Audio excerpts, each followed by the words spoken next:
Hi everyone, Jack here from DiscoverE, and today we're going to be looking at a device that we call the Pendulum Catch.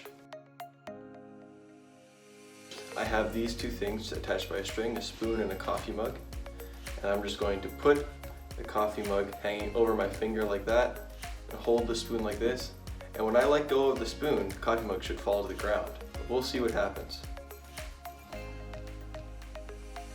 Look at that, it's still attached to my finger. So what's happening here is the spoon is acting like a pendulum. If I let it go, it's just going to swing. But if I'm letting it go and letting the coffee mug fall, so the coffee mug is adding energy to the spoon.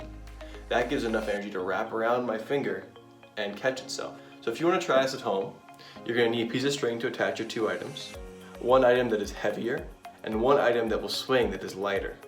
And when practicing this, make sure you're practicing over something soft, so if it doesn't work, it'll be okay. If it doesn't work first try, you can try things of different weights to see what ratio you want to use.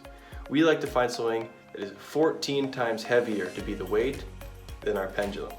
Have fun experimenting.